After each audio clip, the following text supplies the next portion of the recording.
Hello Cancer, I'm Marla Hooch and welcome to your horoscope for the Sagittarius new moon. Let's play ball.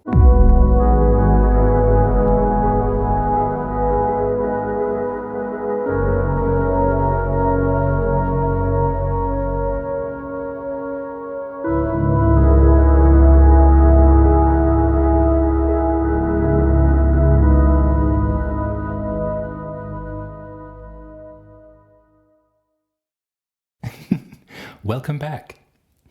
Thank you for being here with me, my lovely Cancer friends.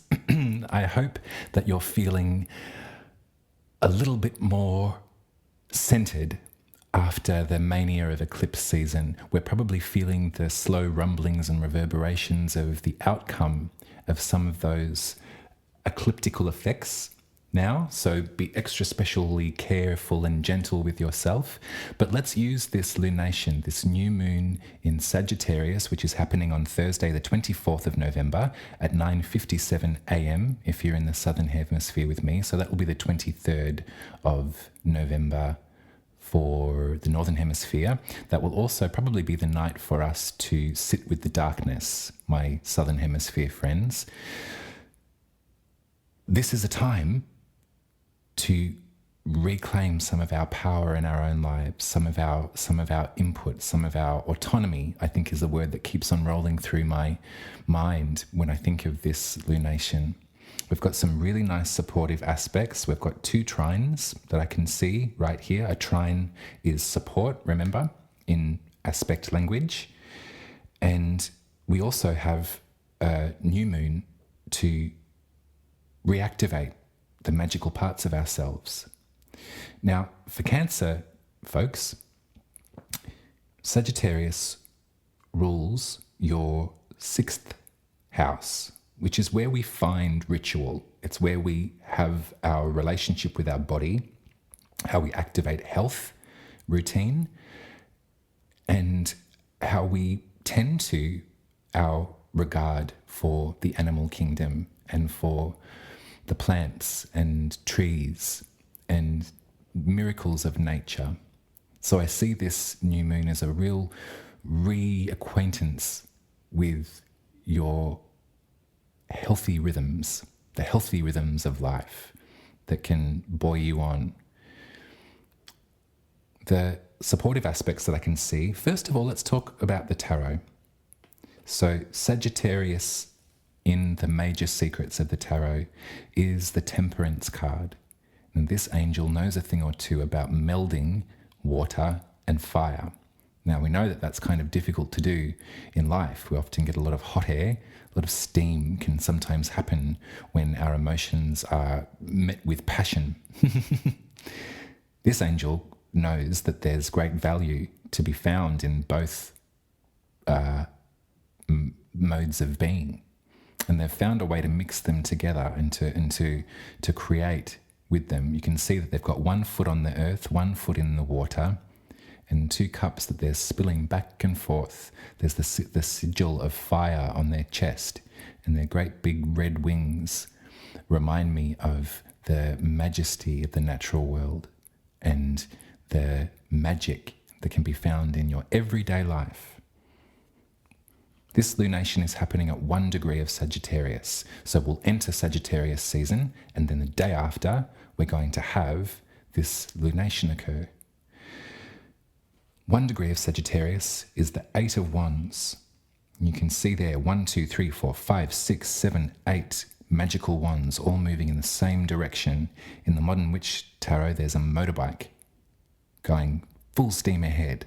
This card talks to me about precision in action, precision in intent. There's messages attached to each of these wands. There's a download that can be present there. So maybe there's going to be some kind of eureka moment for you at this lunation. I hope so. I hope that's what you experience, Cancer. You really deserve it. The positive aspect is an interesting one, and I've been reading about it, and it's funny that the word I'll tell you what it's called. So normally between Sagittarius and Pisces, there is a discord there. They're at there's a 90-degree angle there, so it could be pressure in a square when we have planets occurring in both signs. However, the Sun and the Moon are at 1 degree of Sagittarius, and Jupiter, in its retrograde movement, has come back to 28 degrees in Pisces. So one at the beginning, one at the end of the signs. Therefore, it's a trine. It's a supportive aspect between the two, or 180 degrees of distance. And so Jupiter rules both of these signs as well. That's one thing to think about. Jupiter is the planet of most benefit for Pisces and for Sagittarius. Both signs rely on a sense of optimism to get by and to get through. For you, Pisces is your 9th house of your spiritual quest, your spiritual journey, how you're receiving information, knowledge about your faith-based system, whatever that might be. We can relate this to a lot of... There's many different faith-based systems, aren't there? And they're of equal importance, I find. If there's any system of ritual that somebody can come to that gives them a sense of quiet of the mind and a sense of welcome in the body, then we can't argue with that. To sometimes in times of difficulty, as we can be quite assured that it's tough right now, and you're doing your best, Cancer, you're doing your absolute best. And to rely on or to find soothing in some sort of faith-based system is your absolute right. Depending on where you live in the world, it's your privilege as well. And that's something that we must be aware of as we move forward in our own journeys, is to recognize and to witness what we have access to and what language we can use and what information, what lessons we can receive that may not line up with the ability for others in this world to receive those lessons. That's not for you to feel, that's not for you to add extra weight on your already heavy shoulders, Cancer. I don't say that to sort of make you think, well, be grateful for what you've got. When we micro it, when we zoom into our own experience, it's all we have control over, it's all we have access to. And so if you have a faith-based system, if you have a longing to learn more about spirituality or to learn more about philosophy, the philosophy of life, a lot of astrology is just that. It's just philosophy. It's drawing on the ancient texts. It's drawing on from the different archetypes that are presented in the tarot and in the the Greek pantheon of ideas of the gods and the spiritual mastheads of this life. If this kind of learning gives you comfort, then great. I really want you to kind of relax and feel the optimism of Jupiter. Jupiter's made of gas. Jupiter expands, So that's a nice support for this lunation, to have that expansion available. Jupiter expands Sagittarius so they can set off onto the clear plane and seek out the knowledge, seek out the next great lesson. Jupiter expands Pisces and gives them optimism to provide them with fuel to care as much as they do. So these two working together in this trine, it's kind of, it doesn't happen all the time. It's a nice moment to make a note of it, I think. So when you're manifesting, or when you're thinking about, when you're reactivating your body, your health, your ritual of the day, remember that Jupiter's there in lovely supportive trine. Same, but different. Fire and water, but hey, that's temperance. Also, the other aspect that I wanted to make mention of was Venus and Mercury. So Venus, we know Venus. We love Venus. We adore the effects of Venus in our lives. Sometimes Venus and Sagittarius can be a bit sort of intensely romantic and intensely feverish there's an excitement there. They can sometimes, fall off the wagon a little bit with pleasure in Sagittarius, but that's all right. They're in a conjunction quite tightly, 9 degrees, 10 degrees of Sagittarius with Mercury, who is our voice box, the messenger to and from the gods. So maybe the messages of love is something that's sort of appealing to you at the moment. Maybe there could be some beautiful message of love that you could give to your body, to your health, to your bloodstream.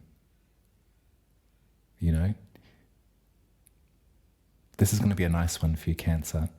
There's tenderness here, there's nurturance here, and that's what you're best at. The Cancer identity, the Cancer soul lives to nurture. And so at this lunation, at this new moon in Sagittarius, I'd love for you to be boldly confident as you nurture yourself for a time.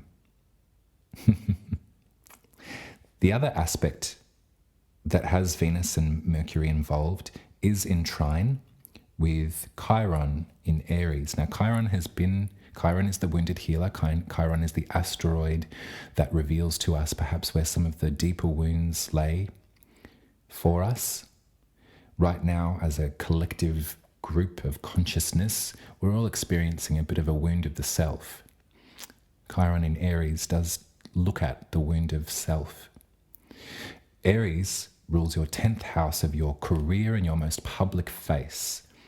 And Chiron's going to be lingering there until about 2026. That's not to say that you're going to be in peril as far as your legacy for all of that time, but there'll definitely be pain points that are sort of, like when you've got a bruise, it's like an ouchie. Oh, don't press it too hard. That's Chiron's energy because it does move so slowly. It's not as exuberant maybe as some of the quicker moving planets like Mars and Venus. But this trine is a moment in time. So the messages of love to your pain points, there might be something in there as well for you to explore and examine in your new moon ritual, what you might write down, what you might put forward to yourself and your lovely body. So let's get some tarot on the table, Cancer. Let's see what we can come up with. I got the 2 of Pentacles, balance. I got the 9 of Cups. And what's the last one, please, Spirit?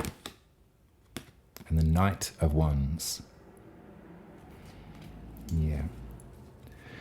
I feel that you can look forward to coming into a greater balance with your autonomy, with your contentment of who you are. Excuse me.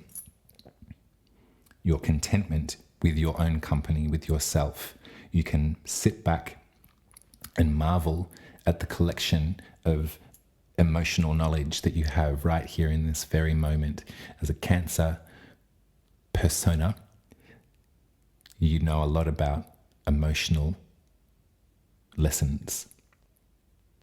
And this juggling I see here, this sort of keeping, all of the balls up in the air and trying to, make ends meet, or whatever feeling that this sort of, gestury kind of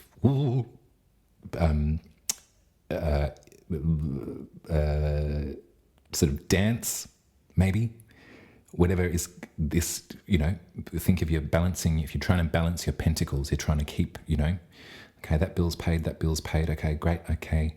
Ooh, the 2 of Pentacles can be a bit of a, sort of anxious kind of feeling. So that's cash, that's, maybe 10th house, that could be the Chiron in the 10th for you. This is your base note, Cancer. No matter where you are in your journey, what path what part of your path you're on at the moment, what juncture of the road around the wheel, know that nurturing comes second nature to you, and that the emotional lessons that you've collected thus far are with you, and you can draw from those cups whenever you need them. There's going to be a spurt, a rush of inspiration, and I suspect it might come from someone external to you. The Knight of Wands is the Knight of Fire, the Knight of Inspiration, the messenger of inspiration is coming to you, Cancer. It's going to be quite obvious, and it's going to start a little fire, which will be nice. There's lots of Sagittarian sort of imagery in this card, isn't there? So maybe this could almost be the new moon approaching, that you're going to come to a point where you can reactivate and reacquaint with your body, with the simplicity of your natural world and your relationship and responsibility to that world too.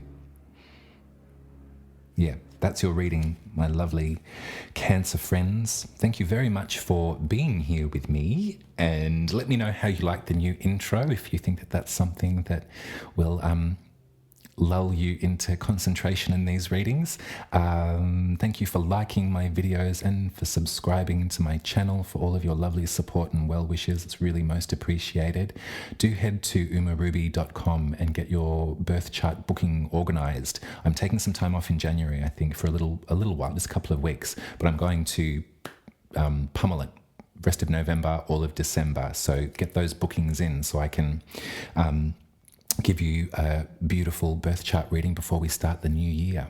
I'll be here again with you for your horoscope for the full moon in Gemini. That will be in 2 weeks from now. So until then, I love you very much. Take good care of yourself. Enjoy the optimism and the potential of Sagittarius energy and Sagittarius season. It's going to bring some good clarity for us. I can feel it already.